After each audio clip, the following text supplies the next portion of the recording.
If you've decided not to remain independent as an artist and you're seeking a record deal or a publishing deal or a management company or something like that, do not sit around waiting for a major label or a huge manager or one of the big publishers to come along and sign you right away, right? Do not discard the smaller guys and the indie labels and the indie publishers on your way. I cannot tell you how many artists I know who have declined working with smaller management companies or smaller indie labels, smaller publishing companies, because they were just of the opinion that if they just waited long enough, a major label would come along and swoop them up.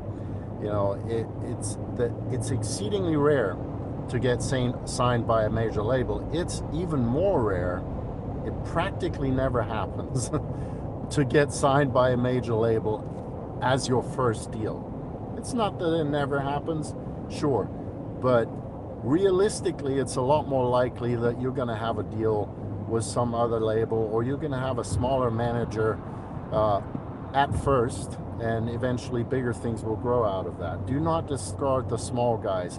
These guys, these smaller companies and gals, I should say, I know a lot of great females in this industry for sure.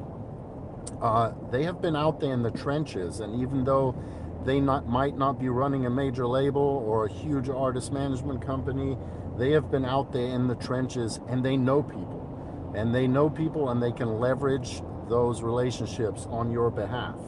So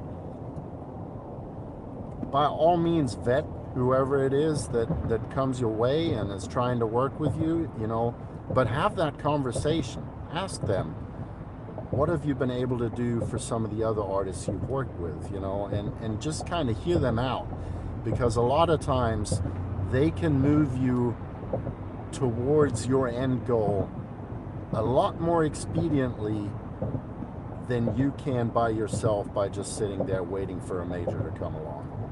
Just some friendly advice from somebody who's been around for a second and a half. So, take care, everybody. Talk to you soon.